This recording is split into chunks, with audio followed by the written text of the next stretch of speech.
All right. Hey, what's going on, everybody? Welcome. It is Friday. I don't even know what day it is, but I know we are wrapping up week 22 of Alone Together Pittsburgh. Thank you for joining us again here for our little pandemic talk show, variety show thing that we do here. We've been at this, like I said before, I believe, Dave, is this week 22?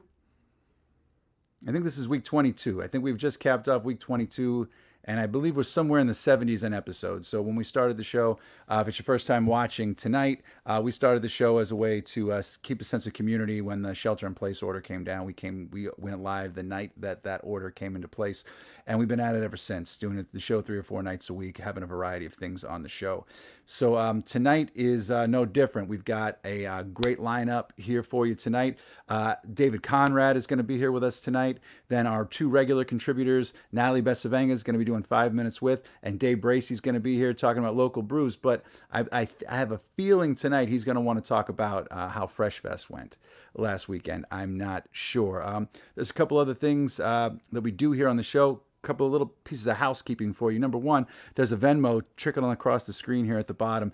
If you have the means to kick in a buck or two, we would really appreciate it. Our Venmo is at Together PGH. Any donation, nothing is too small. $1, $3, $5. Hey, if you want to give $100, I mean, that's awesome. We'll give you a shout out on the show if you want to give $100. But that's about that. Another thing, we're also on PayPal as well. So if you don't have Venmo and you want to kick in a couple of bucks, you can go to the website and you can see the link to our PayPal, and that's togetherpgh.com. Another thing that we have going here is we have a little thing called the Engine House 25 Winery Jag-off poll. Okay, now it is the Jag-off poll. All right, this is a term of endearment. This is not like you vote for the thing that you don't like. You don't vote for the Jag-off, and like the biggest Jag-off wins. And it's, I could just say the biggest Jag-off that came to my mind, but you guys have your own biggest Jag-off in your heads, and you can go with that. So that's what it is. So our overnight Jag-off poll had a twist in redemption. But before I do that, I'll tell you about Engine House 25 Winery. All right, Engine House 25 Winery, if you go to eh25.com, you can order the wine. If you don't know where it is, it's located right in the Strip District, where the Strip District meets Lawrenceville. So I think it's technically Lawrenceville, but I don't know. It's right there in Doughboy Square, 3339 Penn Avenue. So you go there, you go to the website, you can pick out, they've got a variety of reds. They've got a killer Zin. I'm actually drinking the EH25 Zin right now. It is killer. They've got a ton of different reds you can choose from, different blends. They also have a killer Chardonnay and a very good rosé, but you got to get there early for that.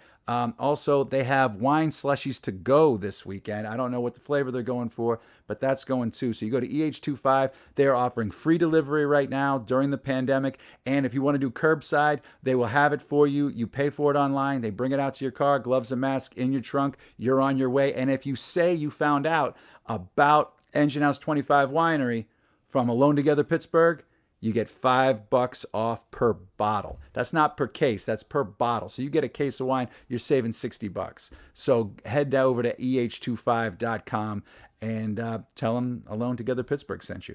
But what they sponsor is a twofer, right? The big Jag-off and the little Jag-off. Now, our big Jag-off poll for our hardcore followers, we paused it for a couple of weeks because we left 4 slots for our in-show little Jag-offs to do battle to try to get in there. And we are wrapping that portion up tonight with the in-show poll. But before we get to that, I want to talk about the overnight poll, which had a little bit of redemption in it, okay? That's right. It was Gene Kelly versus the Klondike Bar. There was a little bit of there was some weird stuff happening, and the governor came in and pulled out the redemption card. Governor, would you tell us about that, Governor Mansueto? The Jag-off poll governor. What are we saying, Patrick? What are we saying over here, man? You know what I mean? It's okay. I'll take care. Ride. I'll take care of it. So Dave is pulling strings, pushing buttons, okay? So what happened was Gene Kelly had lost by 1 vote the night before, and I felt like our producer kind of put his thumb on the scale, and I thought it was wrong. Now I am a fan of Gene Kelly, but I am just saying that I did not know that it didn't break the way. I didn't think it was fair, so to make it right, we pulled the redemption card, where we could bring back one person to go again, and that was Gene Kelly that took the place. We stopped the press. The resurrection card was pulled, and who won the poll? All right, the polling was off the charts. I checked in at like noon. Thousands of votes were cast. I'm not bullshitting. Thousands of votes. Dave, I'm going to tell you about this. I'm just going to let this hang. I'm going to let this hang till our first guest comes out. But before I do that, all right, well, till our first guest comes out, because I want him to be there when we pull that off. But there's a little section of the show here before we get to that I want to do. I've got to get a little something off my chest. Back in the early days of the show, we called it Grind My Gears. And I haven't done it in a while because it became like, it was almost like, like I was doing it on purpose. But something's kind of bothered me, and it's come to my attention the last couple of days. It's twofold. Like, one thing is people with internet muscles and small groups, and people see that and think that it's like the New York Times just reviewed you, and so you have to take offense to it, and then everybody gets all spun up about it. But the one thing that it's been a constant on this show, I try to keep politics out of this. We are in the middle of a pandemic, and everyone needs to wear a mask. I talk about it every night. We joke about it. We have clips from movies of Liam Neeson saying wear a mask, all of this stuff. But I'm saying right now, the restaurant industry is like the lifeblood of my friends, of all our communities. And I've been stressing, get your takeout from a restaurant, tip well. Even though it's takeout, please try to support them, because they're on a thin margin anyway. So what's come to my attention is there's a group called like the Restaurant Revolutions, or Restaurant Revolution or something, and it's a couple of people that are saying, screw you, we're going to open our restaurants full tilt, stop us, right? Because America, because of my freedom, right? And what I find bullshit about this is there are more restaurants that are working together to try to fit these guidelines and to make things work accordingly and keep everyone, including the restaurant staff and the patrons, safe. Go to Safe Service Allegheny. It used to be Safe Service Pittsburgh. It switched to Allegheny. Go to safeserviceallegheny.com. You will see hundreds of restaurants who are working together, working with the county, working with the health department, trying to make this thing work, right? So a couple of people are going to say, screw you to that. We're going to go march on. We're going to go to the Harrisburg. We're going to go to the governor's mansion. I saw a video, like a Facebook Live video. This is what set me off more than anything. A group of people that were just like sitting in their restaurant on top of each other, saying, hey, I'm telling you right now, I'm opening this restaurant because you know what? I got my freedoms. And I'm going to tell you right now, I know in my heart, wearing a mask is what gets you to COVID. And I'm sitting here losing my mind right there. And there are people watching this thing and sharing this thing. Most of them sharing it as a joke, but that message is getting out there. So the thing that's pissing me off is these people, I understand you want to work, okay? Everybody wants to work. I want to work. I want to open my theater, right? But what I don't want to do is kill a bunch of people or get a bunch of people sick because I cram them all in together to watch a show. I'd love to act. We had Quantum Theater on last night. They're doing stuff online, streaming, right? They're figuring out ways to do it. That is a theater that could function outdoors better than anybody, but they can't do it right now. Safety is first, okay? Everybody wants to get back to work. Everyone wants the schools to open. But if you are that what's pissing me off more than anything is that the news outlets are picking this up like and they're saying the revolution. Do you want to join the revolution? What's the point of that? I don't know. It just pisses me off more than anything. But if you want to see who's doing it right and correctly, go to safeserviceallegheny.com right there. See the people who are working. See who the helpers are. Okay? And that's all it is. And I mean, I guess in everybody's own story, no one thinks they're the bad guy. But yeah, in this case, I feel like, science would be the good guy. And people who are trying to take care of people are the good guy. That's enough. We can talk about this later. Dave, are we ready to bring in our first guest, or do you want to talk? Do you want to do the overnight poll? Do you want to do the cleaning? I sound like crap. It's cool. It's cool. I'm a little hoarse in my throat. But okay, cleaning. We can do the overnight. You want to do the overnight stuff? What, the overnight from last night? Yeah. You want to check that out? Yeah, let's do it right now. I need to calm down here. I'm hoping Gino pulled it out. Well, I don't know if this is gonna calm you down, baby. All right, go ahead. This might just crank you back up. Good. Tell me. Talk to me. Are you ready for this? Here it comes. I'm ready. All right. So the Gene Kelly, boom, 999 votes Jesus. in one day. This is insane. Klondike Bar, 64%. Gene Kelly, 36. Are you kidding me? So Gene Kelly put up a good showing that would have beat just about anyone on any night, but for whatever reason, the Klondike Bar in the last 24 hours got like 600 plus votes. Gene Kelly got the resurrection card. Your one and only. Your only resurrection card, Patrick Jordan. You did your best. You got Gene Kelly on the wall. You tried to make it happen. And Gene Kelly falls to a Klondike Bar. What Dave, would you do for a Klondike Bar? I love Klondike bars, okay? I love Klondike bars. You know who's probably happy? My father loves Klondike bars. Used to drive a great distance to get back to the north side to his hometown to get that Klondike bar. But I'm telling you, shit, I did not see that coming. I didn't see that many votes coming either. All right, that's cool. That's cool, man. Hey, Dave, real quick, did you get the? I put a picture in the notes of a couple of small tykes in black and white. Oh, I got that, baby. Okay, pull that picture up here right now if you can, because I feel like it has a moment here right now. Actor and good friend Doug Reese. That's not the picture. That's a picture with our guest. Did you not get the tykes in black and white? That's actually good. Well, Mr. Conrad, some's coming for later. I'm talking little tykes. It's in the notes. You don't have it? I could resend it to you. Yeah, no. We'll get it later. I'll work on it. We'll work on it later. I'll send it over there. There's a picture of Doug Reese's mom and little brother at Gene Kelly's dance studio in Pittsburgh. Okay, just saying. So I was hoping it would be a celebratory picture, but now it's like an in memoriam. But it's cool. Okay. Gene Kelly was also in Xanadu. Lou Castelli, who was on the show a couple weeks, texted me to remind me that today. Okay, so Gene Kelly went down. All right, so our in-show poll, Dave. Let's just go to that. Well, let's talk about it, man, because that was an amazing scene. Don Mahaney taking out Dan Cortez. Hot. Snyder's of Berlin taking out Snyder's of Hanover. Pretzel off, man. Berlin versus Don Mahaney. That's the only way it's going to go down tonight. So that is your in-show poll this evening. So that's going to be available to vote only on Facebook. So you Facebook people, this is your chance. This is to make history. You are in control. Don Mahaney versus Snyder's of Berlin. Voting starts now. Voting starts now. And Amanda Blair Kieran has the quote of the night so far.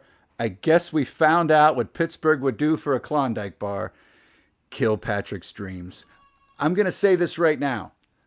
Whoever wins, wins. I don't have a dog in the fight. I just thought that Gene Kelly needed a fair shake, and he got one, and he got the hell shook out of him.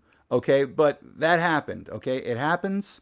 Happens to the best of them. Mr. Kelly, we salute you. And get to voting right now. Don Mahaney versus Snyder's of Berlin. All that said, I think it's time we bring out our first guest. He's been waiting in the wings long enough. Ladies and gentlemen, he is an actor on the stage and screen. He's also an activist and a hell of a good guy. Braddock resident, David Conrad.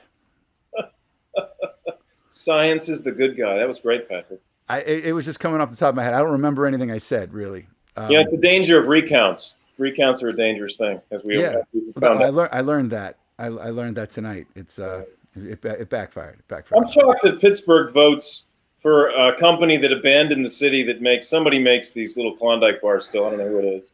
It's over one of their great, artist children. But that's the thing. Pittsburgh's about a place that where something used to be.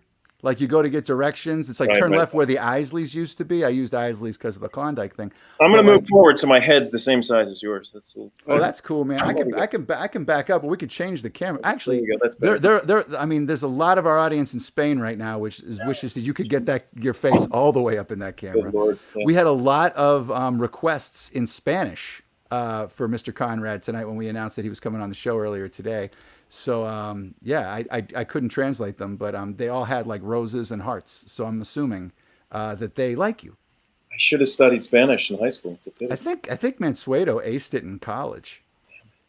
Look, he's in a dark room. Where is Mansueto? Look at him. You don't want to see that. Where are you? He's in the basement. Better that you don't see what's going on back there. You're in a bunker.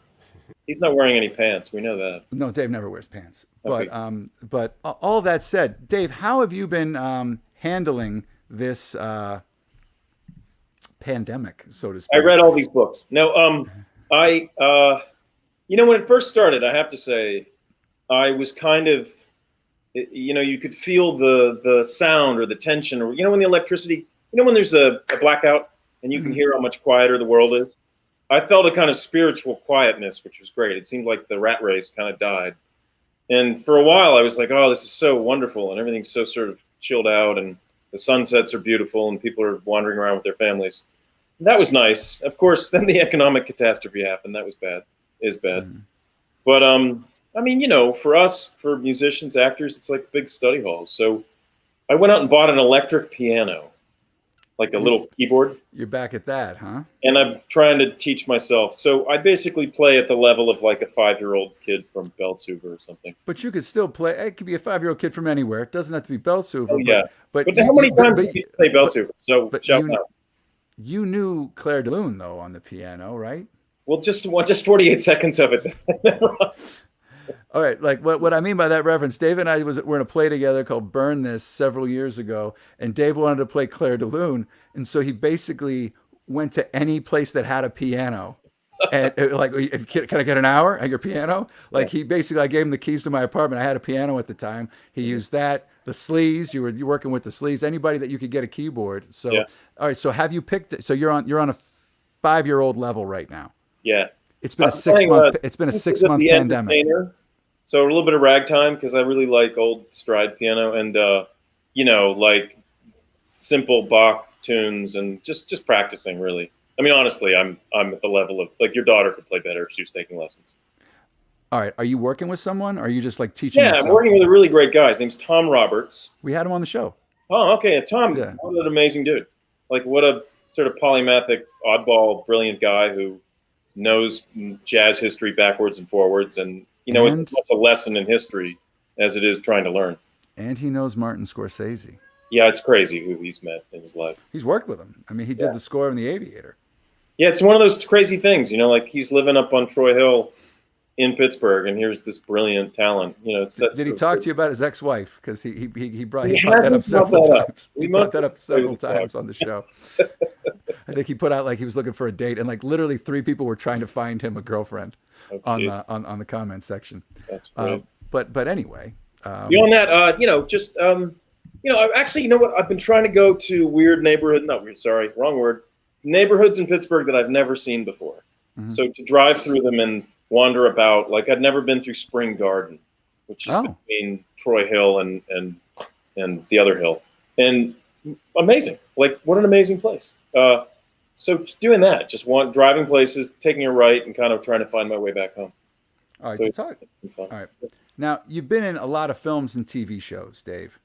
Sure. Just to get this out of the way here, what's the one that people like kind of bring up to you the most? Wedding Crashers. Hands down. That's what I was thinking. Hands down. That'll be on my grave. It'll be like one little quote about a WAP genius. That's a line. I didn't make it up. I know. I'm not offended because I saw the movie. But I thought you were calling me one. I'm sorry. But yeah, no, you're only a half a WAP genius. Quarter. But it's so that's the one that I would think. Yeah, it's terrific. Like 1 billion people have watched that movie. It's everywhere. I mean, it's a brilliant film. Not that they were brilliant, but I did it on a lark. It was like, hey, you want to do this? I was like, no. They were like, well, you'll make a teeny bit of money and big deal. And so I was like, what the hell?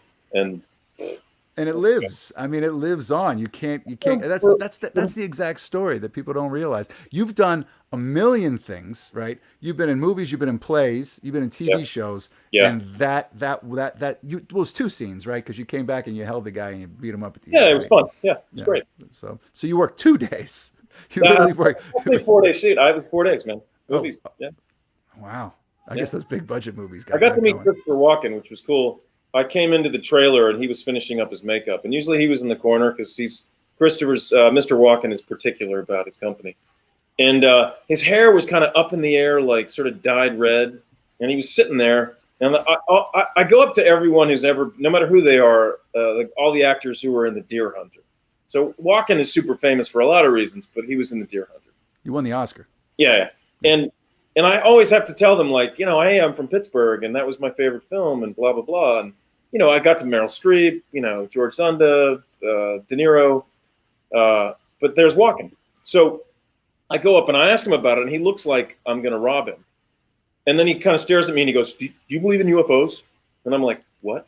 And he hands me a comic book sort of magazine about people who are true believers in UFO abductions, which Christopher Walken is. So, you know, he doesn't just play an oddball on TV. He is an oddball. I love that. Okay, I heard a story. I mean, first of all, I'm glad you brought up the Deer Hunter because I want to go in on that. All right, but I heard a story about Christopher Walken, and I don't know if this is true.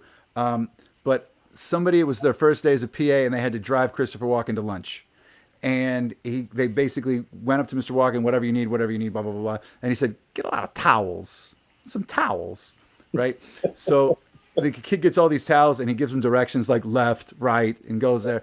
And Walken has a bathing suit on and takes off his pants. He's wearing swim trunks, gets out of the van and into like a fountain, right? Like a deep fountain with a fountain in the middle, and sits there and goes into the water just below his nose and sits there for 5 minutes and just kind of looks around and is doing his thing.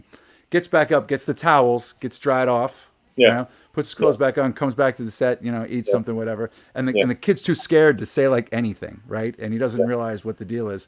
And somebody goes up, hey, Chris, how was lunch? And he went, today for lunch, I was a crocodile. And like something like that, like just like simple, like your dog, it has no tail. Like, I love that. Like he just does the crocodile thing. So I don't know if it's real or not, but I just felt the need to tell you. He's a big believer in animal exercises. So as an actor, he likes to become an animal, like the animal spirit inside his character. So he plays the animal, and he'll do whole scenes where he doesn't speak any words, but he meows or growls or something. Real quick, Chris Clark is saying something. Chris Clark wants to know, wants us to the viewing audience at home to name the other movie with Vince Vaughn that David was also in. Isn't that crazy? Two Vince Vaughn films. Two Vince Vaughn movies. It was kind of like a Midnight Express kind of a movie, but I'm not gonna spoil it. If anybody out there knows that's watching, chime in and say it. I'm not gonna spoil it. If you've ever gone drinking with Vince Vaughn, either in the docks of Thailand or the back streets of Hong Kong, it is a lot like Midnight Express, actually. Oh Jesus, he's dangerous. I can imagine. That's actually good to hear. I think. I don't know. Yeah, he's the real thing. But you said that you did this with De Niro. You went to him to talk to him about the Deer Hunter thing, right? Yeah. And but in that movie, you went toe to toe with De Niro. I mean, you had scenes. Shot myself, you know, like, well, actually, we were, you know, it was 1999, so 21 years. Is that 21 years? Is my math right? 21 years right now. I was working on that show in Portland because we were shooting. But my birthday's the same day as De Niro's. And I was shooting on my birthday with him. So nobody gave a shit about your birthday. They were all cakes. But at the end of the shoot, he walked up to me and he goes, hey, I think you and I have something in common. And I was like, what? And he goes, happy birthday, kid. And I was like, holy shit, because I had no idea. And until they started yelling at him and bringing him cake. But yeah, I mean, you know, how many times do you get to, you know, play tennis with Bjorn Borg, or no one knows who Bjorn Borg is. Football with Ben Roethlisberger or something like that. Yeah, I wouldn't compare that, but like, but yeah, Ben Roethlisberger also, you can throw the ball really hard. But I'm just saying he's great. He's gonna be in the Hall of Fame, but I don't put him with like De Niro or Bjorn Borg. But you told me a story once that when you brought up to De Niro about the Deer Hunter, did he say the line? Yeah, he did. He said the line that Walken says in the movie. So the wedding happens, right? This is for all geeks of the Deer Hunter. I don't know how many you were out there. There should be more. There should be more because the Deer Hunter got beat by Kurt Angle in our Jag-off poll weeks ago. It's sad, you know. Good Lord. Go eat more Klondikes. So in the movie, right, there's a wedding, and De Niro runs in front of the wedding car, and he takes off all his clothes, and he runs naked onto a basketball court. And all his friends chase him. They're like, what are you doing? And they're all about to go to Vietnam the next day. And so De Niro's lying naked on the basketball court, and Walken catches up with him and throws his jacket on him. And then leans back and he says, what's he say? The whole thing, it's right here. And De Niro looked at me and he goes, it's right here, huh? The whole thing. And I was like, wow, gee, that's the quote. He goes, that's the whole movie, isn't it? And I was like, you're not even from Pittsburgh. How the hell do you know that? That was awesome. It was cool. It was kind of amazing. You know, all right. Side note: Bingo O'Malley was supposed to be the priest in the You know wedding what? scene, When I was watching it again, I thought about that. I was like, and he was hired to be the priest. Yeah. And then the head of the church got wind that Bingo used to be a priest. Yeah. And they kicked him out and put a priest from their parish in the role. He couldn't act with a damn. I mean, he looked like a priest, but you know, Bingo would have been so much better. Yeah, he would have been. But that was the one. That was the one thing that got away. Like the man was just like that he wanted. He wanted to be in that because it was Pittsburgh. Yeah. But okay, that said, okay, Kurt Angle beat. Shut up about Kurt Angle. I'm telling you right now, Kurt Angle. I have nothing but respect for Kurt Angle. Yeah. Okay, it just beat the Deer Hunter, and I don't think the Deer Hunter was going to win the whole thing. That's Dave when he was on a 4-way tag team match with Kurt Angle and Cactus Jack. Dave, you were big. Put that picture up one more time. Well, that's hysterical. You were a big boy. Look at that. You look like you might be wider than like Kurt Angle, one of the. I think he's going to work at Cabela's. He's out there he's back at the. It was years ago. Dave's thinned out. So's Kurt Angle. He's not with the company anymore. He had his retirement match. But Kurt Angle was, a gold medalist with a broken neck. He's a Pittsburgh guy through and through. He lives in Pittsburgh now. Yeah. You know what I mean? So if anybody was going to take that down, I'm glad it wasn't the Klondike bar.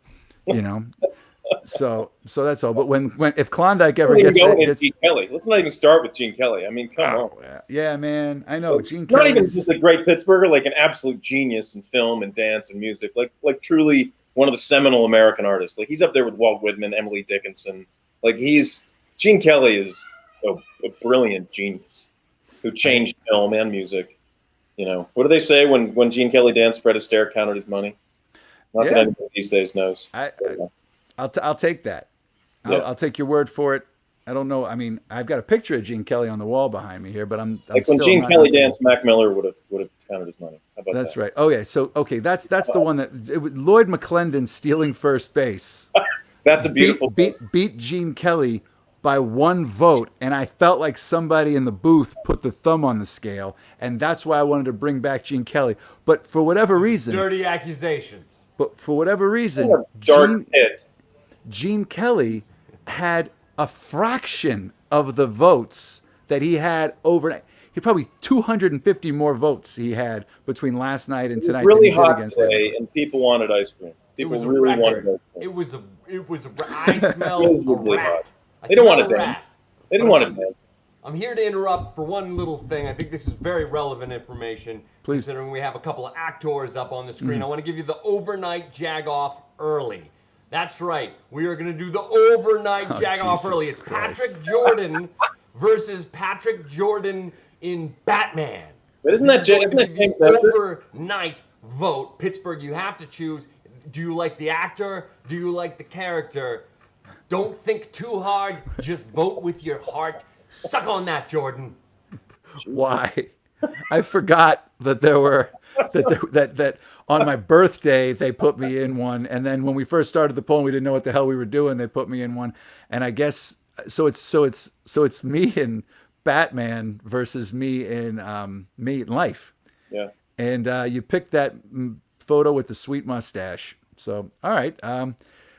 Well, Dave, you got to choose which one do you want. I'm kidding.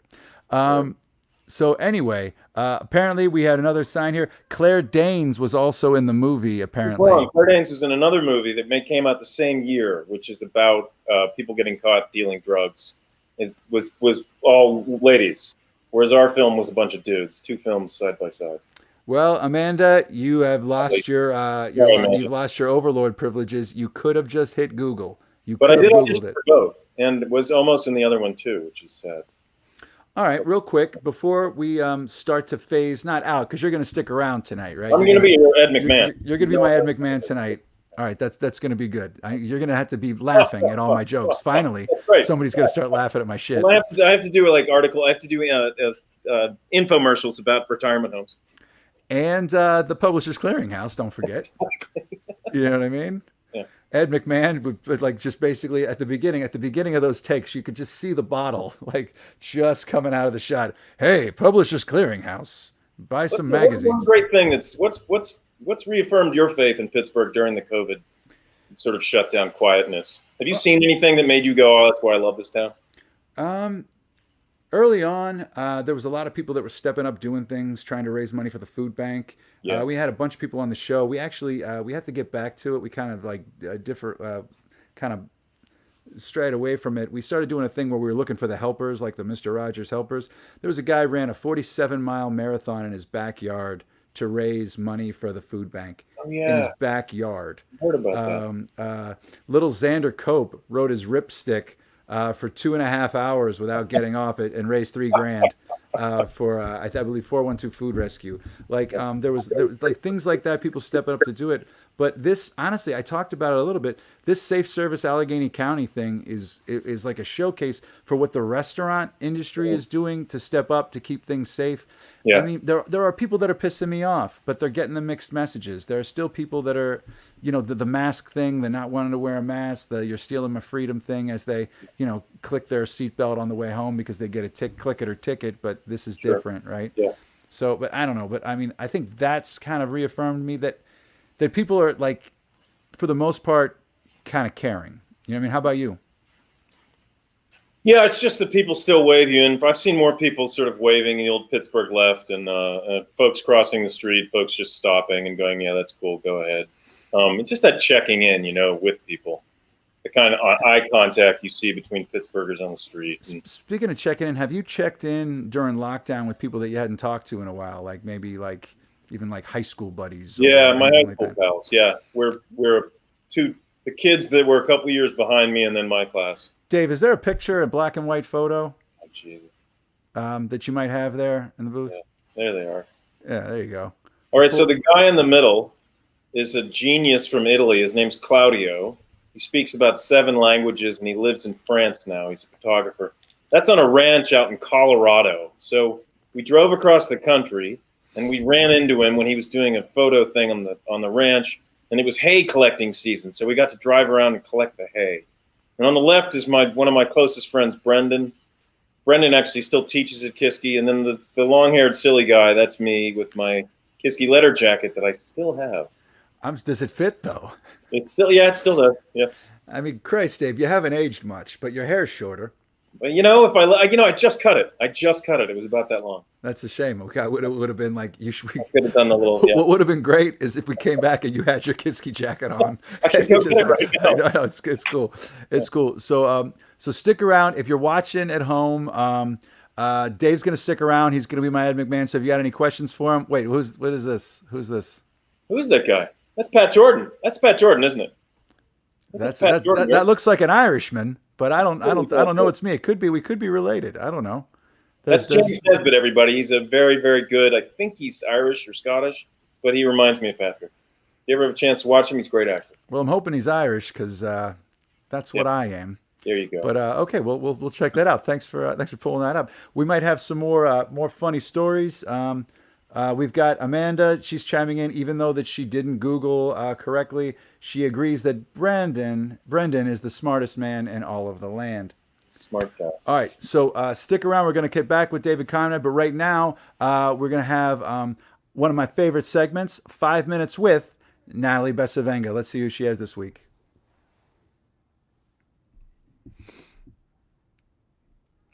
Hey everyone, I'm Natalie Bencivenga, host of 5 Minutes With, and I'm so excited. This week, I'm having the wonderful Tori Snyder, the founder of Self-Care Señoritas, chat with me so I can learn more about her amazing company, how she started, and the importance of self-care, how it is more important, honestly, now than ever. So thanks so much, Tori, for joining me. Thank you for having me. I've been a fan of yours for years, and I love that you tell the stories of, small businesses and women and people in this city that matter. So thank you for giving us a voice. Well, you are awesome, and I'm happy to support everyone that's doing great things in Pittsburgh. So tell me a little bit about how you transitioned from the work that you were doing to now running your own business.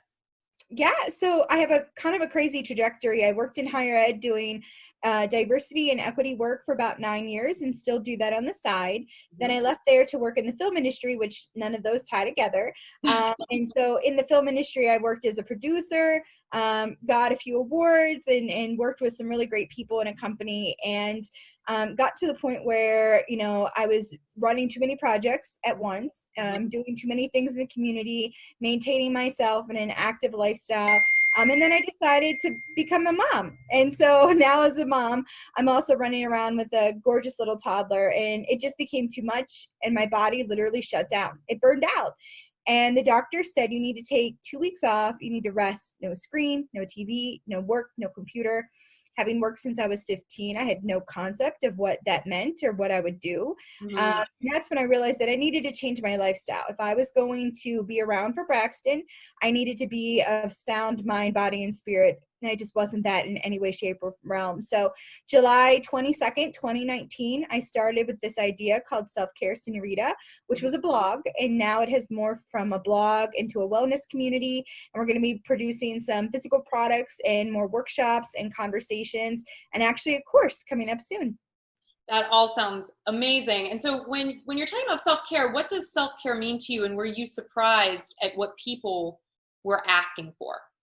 So self-care for me had been like coffee and a bubble bath or maybe a vacation. And those are all great concepts, but sometimes you need more than coffee, but you can't always get that vacation. So I wanted to explore other ideas and concepts of what self-care meant.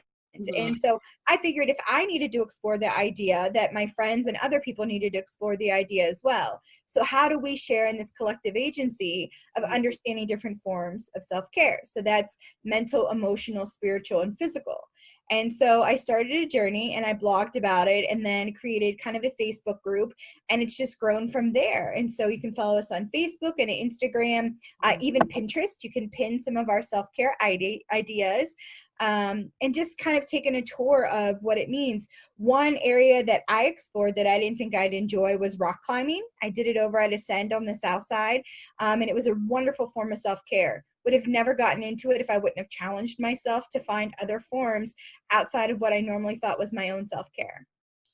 Tori, as we wrap up this 5 minutes, I just want to know, what are some things for the future that people can enjoy through Self-Care Señorita? What can they see or attend or do? Yeah, so we have some really great programs and workshops coming up. So make sure you head over to our Facebook group to add those in. We also are working on a subscription self-care box.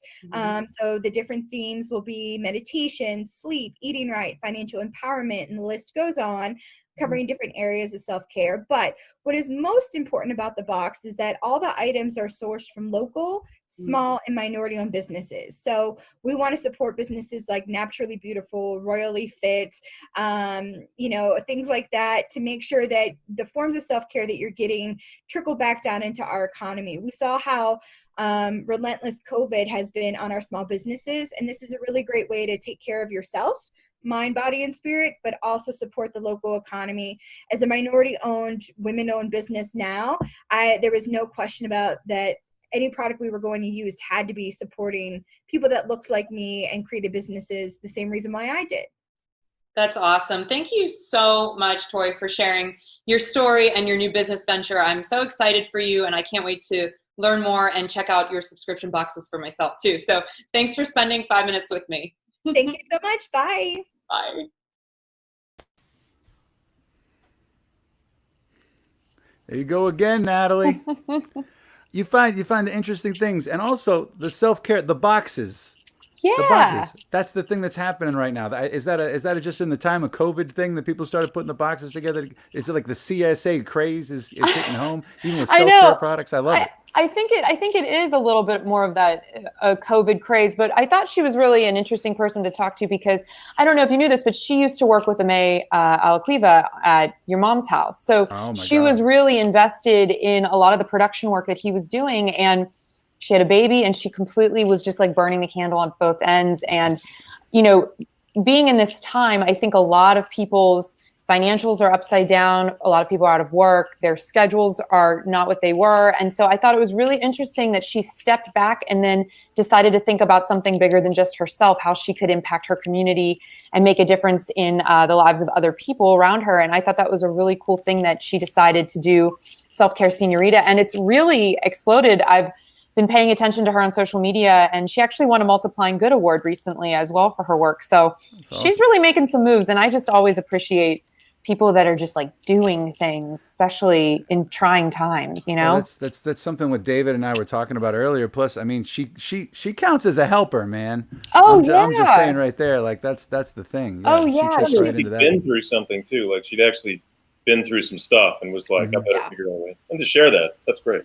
Yeah, I really love Tori, and I think she's just doing great things. And so I was excited to be able to share with what she's doing with everybody else, because I think we can all use a little self-care. And like she said, it's not, you know, I think we have these ideas of what does self-care look like. And I think that word is often overused and misused. But I think at the end of the day, it's really just about taking a little time for yourself and doing things that are constructive and make you feel a little healthier. So I'm excited to see what's in her boxes. I think I might get a subscription for myself and just try it out, because why not? That's awesome. Well, anybody at home, go to selfcareseñorita.com.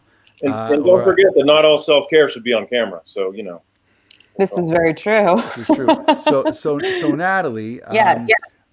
David, I don't know. Did you know that Natalie was also a nationally syndicated advice columnist? I think I did. So the question I have for you is, what was the question this week? What stuck out? Has anything stuck out? So I brought a couple. I pulled a few up on my phone because, Patrick, I get a lot of questions, and then you ask me that, and it's like all of a sudden I draw a blank and everything runs together in my head. So this one was interesting. This one was from last week. Husband lying to you about going to work, but he was really laid off due to COVID, and instead he's been having an affair. Oh. What should you do? Oh. No, guys, this is a real question. I would.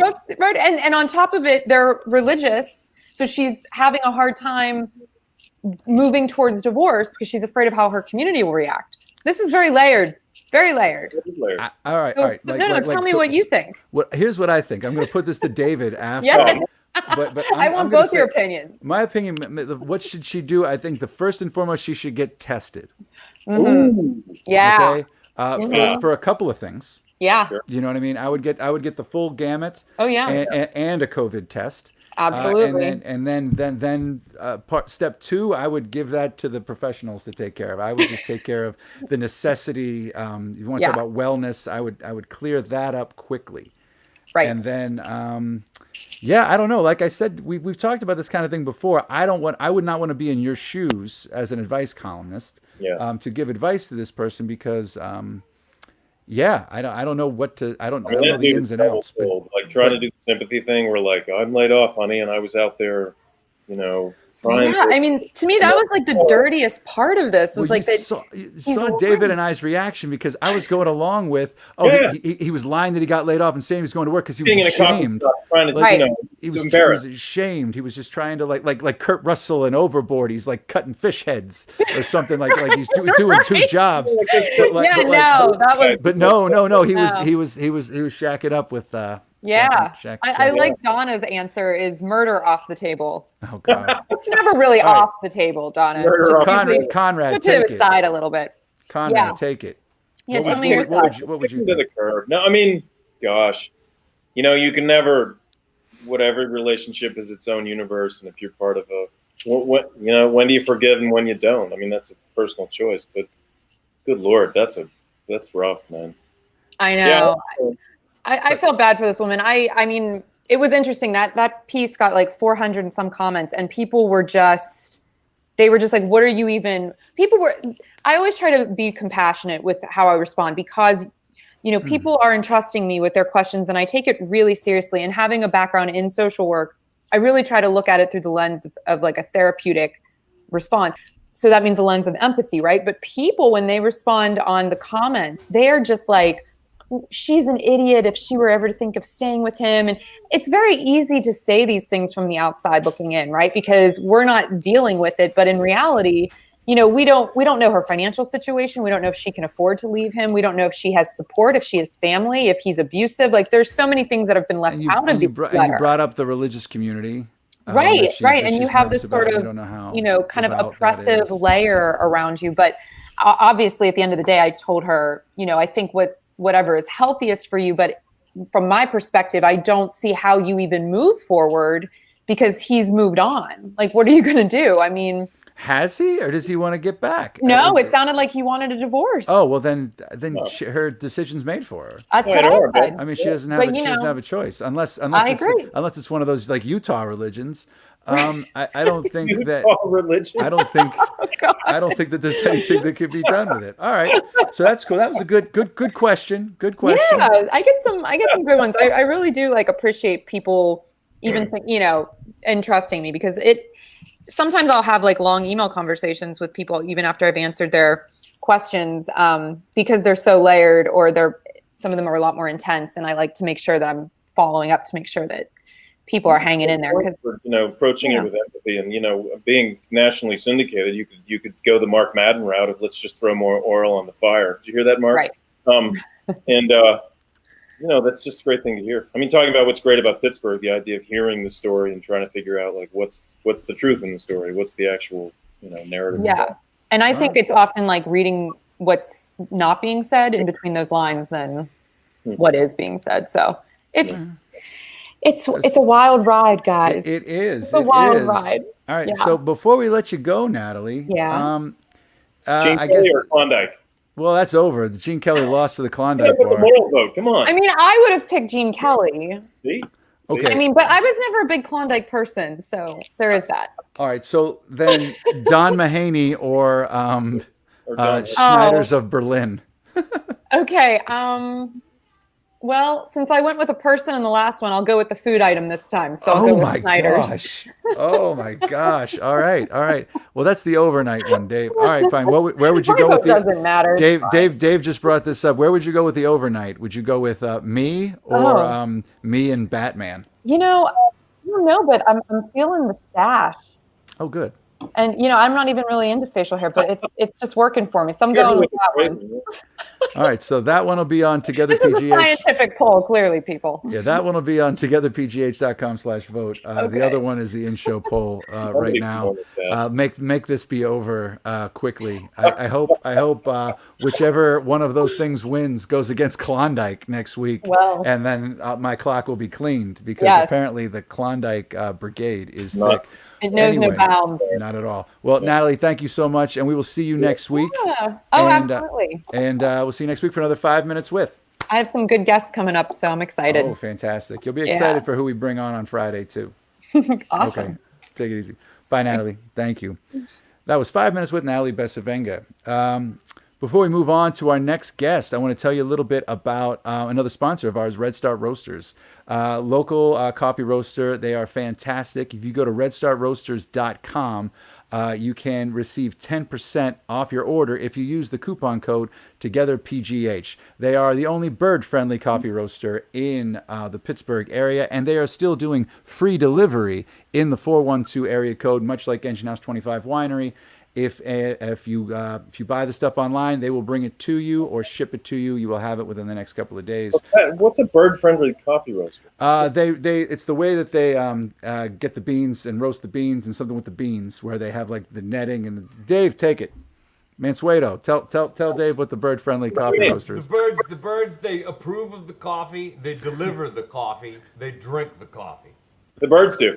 Okay. Yeah, that's cats and stuff. That's what I'm a little worried about. No, it's not that. Dave actually has tried that coffee. Okay. I love it. I drink it all the time. The espresso roast is fantastic. The Peruvian blend, boom, it's great. I grind my beans and take it seriously. The Ecuador blend that they have has been out of stock for a while, and I think we'd like that again soon. But do they have the Ethiopian Yurgachev? Actually, yeah, it was the Ethiopian, not Ecuador. It was the Ethiopian one. That's the one that they wanted. Yeah, I totally bring think. Back Matt to bring his birds back, and we can ask the birds what they think. That sounds good, and that's not for the birds. That's what you're supposed to go. Hey-o. Bring on some content. You're supposed to go, hey-o. Come on, you're doing the Ed McMahon thing. Yeah, this is like, yes, Governor. Yes, sir. You are correct, sir. All right, so our next guest, do we have Day in the wings here? Or not, the Jag-off poll. Hey, Dave, what's going on with the in-show voting? Do you want to give me a little update? Is that what? Oh, Snyder's of Berlin is crushing Don Mahaney. Can you believe it? Don fans, where are you at? You know what I mean? Come on. Snyder's of Berlin, good pretzel. But Don Mahaney will make you a feast you'll never forget. Come on, people. Voting's on. Do it. Before we bring out Day, Katie Bowers said, this just in, Klondikes were Gene Kelly's favorite food.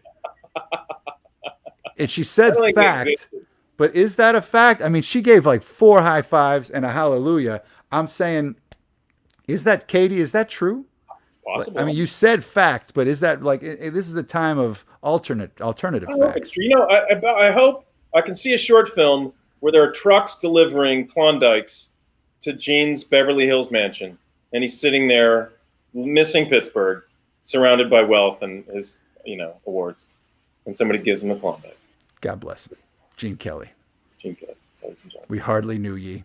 So our next guest is coming here with usually a Brewers roundup, but I'd prefer him do a little Fresh Fest roundup. Do we have the one and only Dave Bracey? No, we're from there. What's good with you people? Oh, nothing. How are you? Hey, Dave, this is Dave Conrad. Hey, Dave. He's my Ed McMahon tonight. Very nice to meet you. I heard you residing down there in Braddock, so always love down there. You got the outside action going on. That's nice. That's good. You're smart. Look at that. How do you have light? It's dark where I am. I don't know. So do you have the lights on, or is that sky?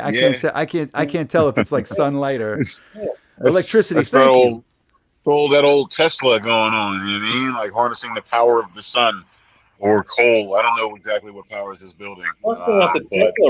Well, speaking of electricity, I mean, how was Fresh Fest Digifest? Man, it was phenomenal. At first hour was like, it's new technology. Zoom had an update. We had a crash. Wicked witches descended upon us. It was wild that first hour, but we had a great crew. We worked hard in HereCore, and we got everything back up and running in a relatively short period of time. And it was an amazing day. It was wild because I got to actually enjoy the festival about halfway through, because like there were 3,000 other people that I had to tend to. So it was really nice, man. The lineup was insane. Byron Nash killed it. Oh, of course.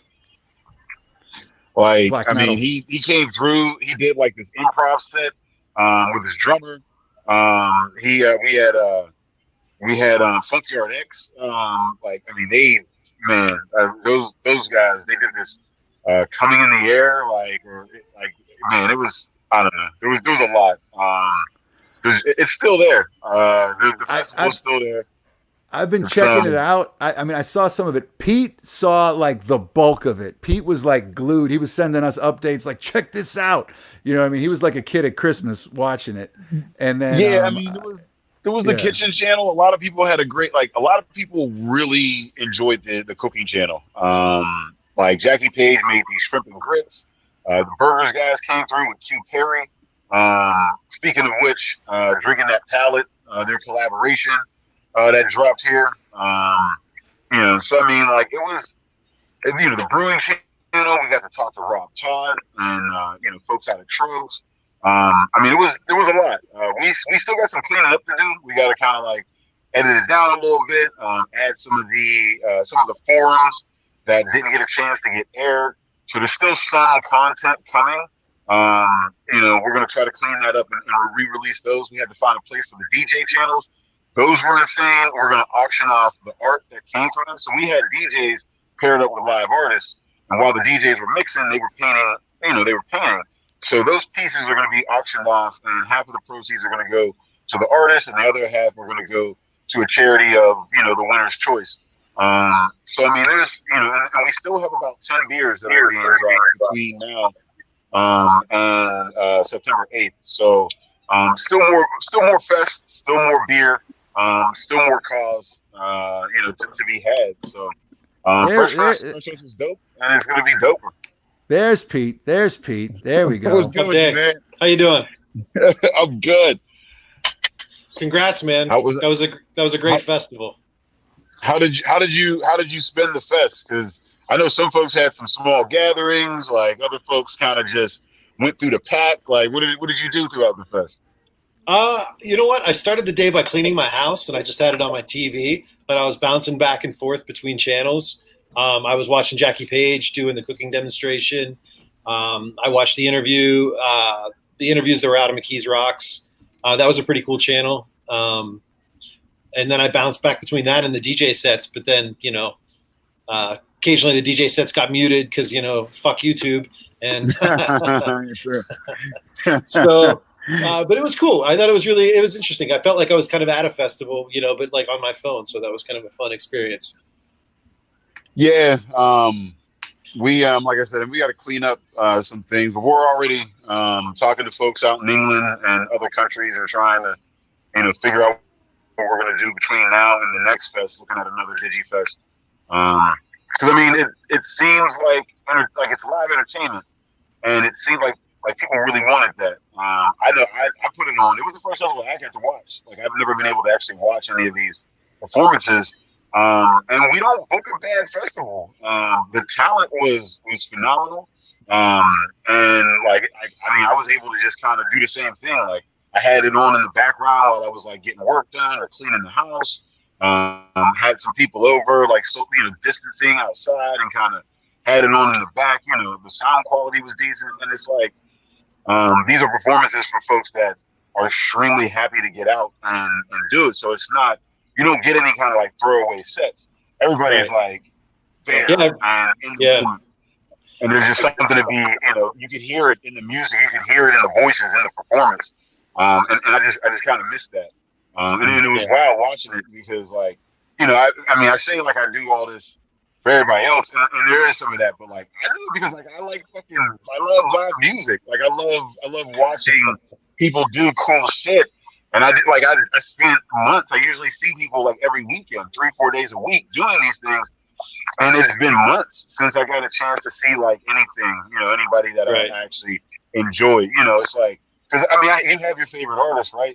Like dropping albums and doing all these other things, but like, it's not the same as seeing your local folks, and just seeing folks just kind of like that are still in that earlier stages of their career or wherever.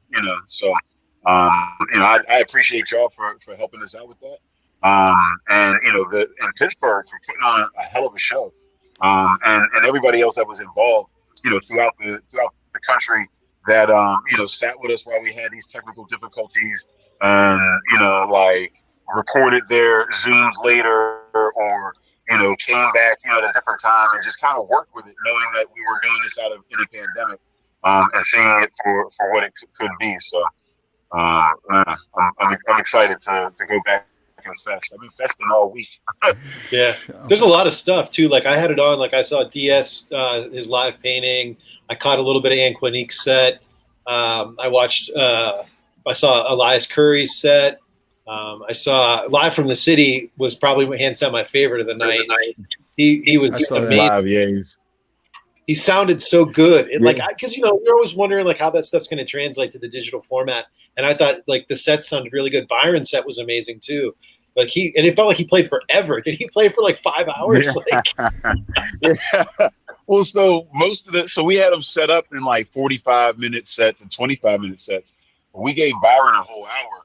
And it was worth it because like just the guitar and the drum and like being like with the improv set and like just being able to jam and just go with it, just go with the room was feeling, because granted there wasn't anyone there, like in the sense that like there wasn't a huge crowd, but there was a camera crew, so like there were about like 5 or 6 people in that room, and it felt like a private concert almost.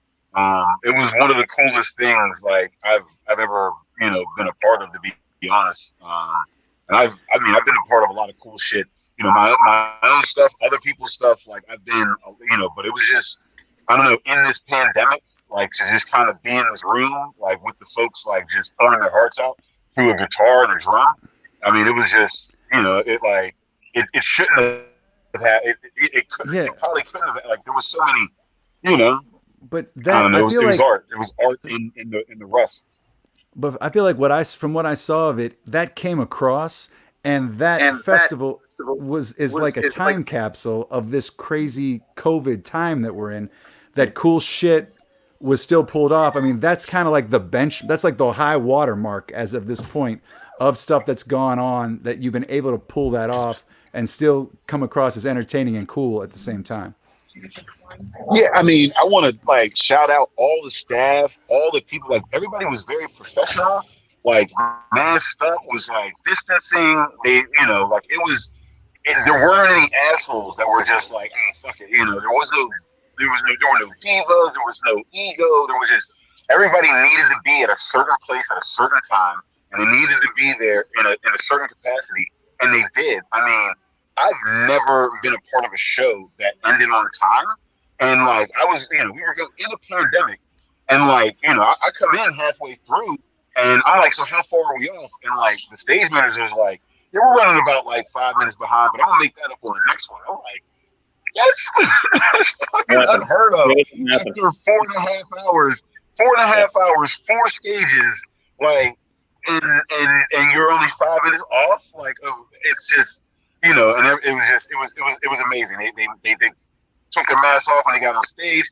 They did their thing, and then they masked back up, and they did what they needed to do, and they got the fuck out. And it was dope to see. So shout out to Pittsburgh, shout out to Work Hard and everybody that made it happen, man. So people can still go to the website. They can still get it. The festival's still live. You can still see it. Yeah, you can still live. We're looking at putting out reissuing it Monday, a little bit more cleaned up with some added content. So we will be re-releasing it. But if you have a ticket, you have a ticket. And if you need a ticket, get a ticket. It'll be there until September 8th. And then afterwards, we get to release all of this. You know, not only do we get to pay all these artists, but we get to release all these photos and videos of their set that, you know, like, I mean, that's huge in the career of artists having this type of material, you know, moving forward. And typically, you know, by this point, you would have, you know, how many different sets lined up throughout the year. Mm-hmm. They don't have that. So, I mean, we're fortunate, you know, enough to be able to provide that as well. You know, throughout this, so I'm super excited for everything. I'm glad that it happened. I mean, I love the perk that you guys are going until September 8th because you get something that festivals it usually takes a year to get, and that's word of mouth, right? So it can grow now in the next month. I'm curious to see how many more people are buying tickets in the next couple of weeks too. Yeah, I mean, it's been like a steady stream of folks just kind of like trickling in and whatnot. You know, but I mean, I think that moving forward, our biggest goal is to have this in tandem with an in-person event, and that's where, you know, I feel like, you know, the possibilities for interaction across the globe is limitless. You know, those virtual rooms and the ability to socialize from afar. I'm really excited for that. So yeah, no. Looking for that. We'll get some rest, man. I think you've earned it. I have one more question. Oh, go ahead. All right, enough about the performances. Can I still get the Fight the Sour beer? Because that beer was delicious. Probably my favorite of that pack. It was good. It was good. I'm gonna have to be with Pete on this one. Yeah, there was that was the point of the pack, was to like you know, with different styles and trying to introduce folks. And to be honest, like, that was the one thing that people kept saying. I was like, I didn't really like sours, but I really like the sours in the pack. So, yeah, you can get, so Tavor is still dropping. So the way that it worked was, here locally, we got all of the Pittsburgh brewed beers. Tavor is shipping out all of the black-owned beers from across the country, the ones that are brewed all around the country. So there's another 7-pack that's coming at the end of the month of completely different Fresh Fest beers. So yeah, you can not only get some of the Fight the Sour from 11th Hour. Actually, it was Grist House that did the Fight the Sour. You can also get the Fight the Sour from White Lion. You know, at the end of the month. So that's why we're, you know, again, this fest is going on because we've got about 10 more beers locally to release, and then we've got 7 beers coming through Tavor from across the country. So more festing to be had, sir. All right. Sweet. Well, we're ready for it. Awesome. Cheers. Dave, thank you so much. Don't forget Fresh Fest, DigiFest. You can get it, the website. We got it up there. The link's up there. Dave, we will see you next week. Take like 2 days of just sleeping. Yeah, sleeping and weed, man. Fuck Donald Trump. Oh, thanks for getting it in there. I was gonna be kind of disappointed if you didn't get that in after this week. All right, thank you, Dave Bracey. Everybody, check out Fresh Fest. It is still live. Yeah. So, everybody, Dave, Pete, Dave. I guess it's time for are we gonna call the TOD on Don Mahaney, or is it time? Did he pull it out at the end? I mean, what happened? Do we know? Dave, he's shaking his head. Do you need me to look it up, Dave, or you got it? He's muted. Oh. Okay. Ooh, Don. Dave, you're muted. You're muted, Dave. Dave knows he's muted. He's playing. He's just like he's upset. He's irate. Don went down. Gene went down. He's singing some Don Henley to Snyder. Oh crap! Hey, Dave, all right, we're good. We're good. Hey, Dave Mansueto, did you ever find that Doug Reese picture that I put in the notes? Or he just smashed his camera. I don't even know how we're gonna. This show is just gonna run longer than anything. So, if there's anything? Do we miss anything? Okay, Katie Bowers says that Gene Kelly's favorite food was a Klondike bar. He was an Isley's boy after all. That's factually accurate. I'm going to go with Katie on this one. That's pretty good. Mansueto's really not coming back, is he? I don't know. Amanda's asking for the resurrection card for Don. No. She hates Snyder's of Berlin. She's a Snyder's of Hanover girl, apparently. She was very disappointed she wasn't watching the live show. And that's right. That's what happens. And then stories like Penn Mac and no, I don't know the roots of it, but I know right now that I think Snyder's of Hanover is Snyder's of Hanover Utz, or is that Berlin, Pete? We talked about it yesterday. I forget. Mansueto would know. I don't know.